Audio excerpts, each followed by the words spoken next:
Aloha and welcome to this week's video. So this week I am working on a Fijian weapon. This is called a Gugu or Gugu. I'm not entirely sure how to pronounce this, so I do apologize. I am less familiar. I haven't really made too many Fijian weapons. In fact, I haven't made any at all. I have made weapons that are inspired off of Fijian weapons. I just really haven't made any of them in the past. The main reason for that is Fijian weapons have lots of intricate design work and carvings, which are definitely things that I'm not as good at, and so I haven't really done a lot of work with those types of styles of pieces. I kind of focus on my style, which is a little bit more simplistic with regards to like the design work, and then I let the wood be the centerpiece of whatever I'm making. But I got a request for a Fijian weapon in the comments a few videos ago, and I was thinking about it. I was like, you know what, I haven't made a Fijian weapon yet. So I thought now would be as good a time of any, and then I will be posting this piece on my website, so if you're interested in purchasing it, you can head to my website at koastudio.net. Now for this piece, based off of the archive images that I saw, it looked like it could either be a solid piece all the way through or potentially two pieces. The one that I was looking at on my phone earlier in the video, it looked like it had a peg going through towards the base, so almost like it would be two pieces together. It does have a large curve to it, and so you would either need a massive piece of wood in order to do this, or more accurately, you'd probably use like a burl or where the branch connected to the tree, and then you have that natural curve that you'd be able to utilize, and the grain of the wood goes with it, so it'd maintain its strength. For this though, I don't have a burl or anything like that, and so I'm going to be insetting one piece of wood into the other piece of wood. Both of these are obviously koa wood, but I'm going to be using a very different looking piece of koa for the blade, or it's not an axe, this is actually a club, it's just a sharpened club, so similar to an axe. But the blade is going to be a completely different piece of koa than the handle, just because I want that contrast, and rather than putting a lot of design work on the blade, I'm going to be putting some design work on the actual handle itself. So hopefully that'll have some nice contrast and look good, or it won't, and I'll be wasting a bunch of koa.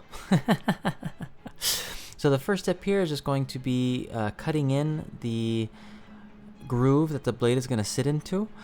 I'm going to be mostly finishing the blade, not entirely, maybe 90-95%, but before I get it to that point, I want to get it nested into the handle so that I have a good reference. Otherwise, it might be difficult later on to cut out the groove in the handle, and so I'm kind of doing it when things are a little bit rough and I have a little bit more material to work with. That way, if I make any mistakes, I can clean them up and not have to worry too much about that showing up on the finished piece, on the finished club.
Even though I'm not doing or going to be doing a lot of intricate design work on the head of the club, on the blade section here, there's still quite a bit of detail that I wanted to put into there.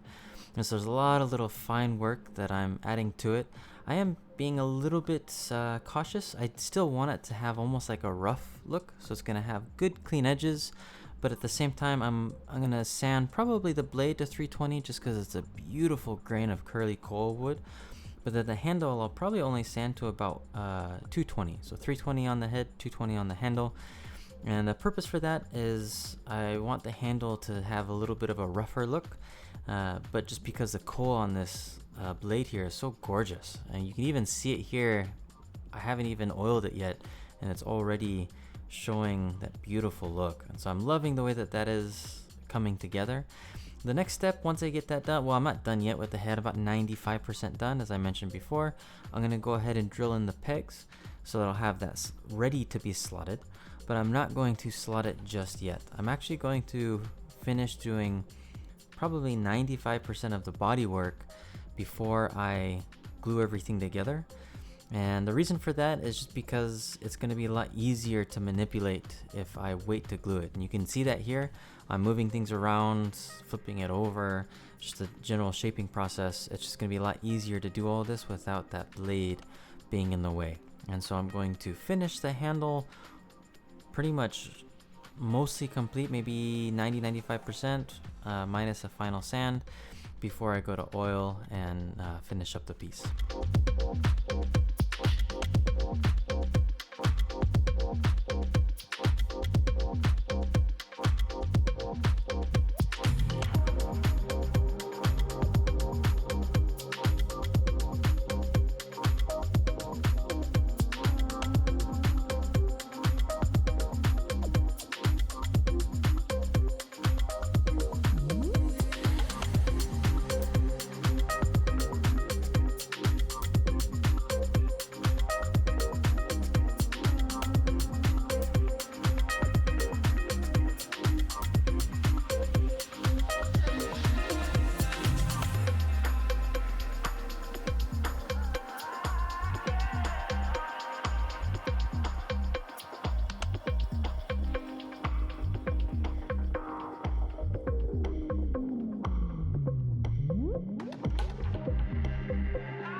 Now the primary pattern I decided to do on this, I took inspiration from a different style of Fijian weapon. I think this one is called a gata. But you can see on this piece here, it has these tiny cross-sectional lines that are 90 degrees from one another. I wanted to do a similar pattern, but I wanted to make it a larger square. So rather than the tiny little squares that you see here, I wanted to make it a deeper, thicker pattern. That way it would really be pronounced and stick out. Now they're not going to be perfectly straight just because the piece itself isn't straight, and so they are going to have a slight curvature to them. I've never done this before. So what I started with was this angle chisel here, or a gouge. I'm not entirely actually sure what it's called. Leave me a comment in the comments below if you know what the exact name of this chisel type is. I was just in a chisel set that I'd gotten as a gift some time ago. So I'm starting it with this, kind of getting it cut in a little bit, and then I'll go back and make it a little deeper, and then I ended up using my chisel set to sharpen up those grooves and really square up all of the lines. So that way they were deep and were nice and crisp. And I think it turned out well. I don't know, let me know in the comments below what you think. If you liked it, if you think I should have done the smaller or tighter grid pattern. I kind of like the larger grid pattern, but again, let me know what you think below.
Now I was very excited to oil this piece up just because of all the characteristics of it. Now the koa wood on the handle did have some nice curl and a little bit of figure to it. The blade is absolutely gorgeous. And so I was excited to see the contrast between the design work that was put onto the handle compared to the deep curl that shows up on the blade itself. It did take a while to oil the piece just because I needed to get all of the tongue oil into every single groove and nook and cranny, so it took a while. But man, was this piece absolutely gorgeous. I loved looking at the different contrasting colors between the two different grains of koa wood, especially that deep heavy curl on the blade, and it's a nice dark deep koa. Man, that looks gorgeous. I love the way that turned out. Now the last step here is going to be lashing the handle, and then I'll put a final coat on after that. It's just going to be a simple hand wrap that goes a little bit wider than my hand. That way it's a nice grip to hold on to while you're wielding the piece. You could wield it with two hands. It's very light, so you could definitely wield it with one. I decided to put the hand wrap towards the center. That way, if you wanted to hold it with one, it's kind of a nice feeling location to hold it. If you hold it with two, there's plenty of room to move your hands around. And then the finished piece here is absolutely gorgeous. I love the way that this turned out. It turned out a lot better than I was hoping it was going to. I was a little bit nervous, to be honest, especially with that pattern work on the handle. I knew I wanted to do some of the Fijian patterns, but I wasn't sure how to. And so this turned out absolutely gorgeous. And I did do some testing with that, so you'll see that here at the end of the video. Obviously you got a snapshot of it in the beginning. But it felt really good in the hand. It was a ton of fun to build. I really enjoyed this piece. Let me know in the comments below what you think. If you liked it, if you didn't like it, if you wish I would have done something a little bit different. The connection between the blade and the handle is very strong. It was holding very nice. It was glued and pegged, so I would expect it to be very strong. But it's just the way that it is. Well, let me know in the comments below what you liked, what you didn't like, what you'd like to see me make next. Mahalo Nui for everyone that follows along, and I will see you in the next one. Aloha.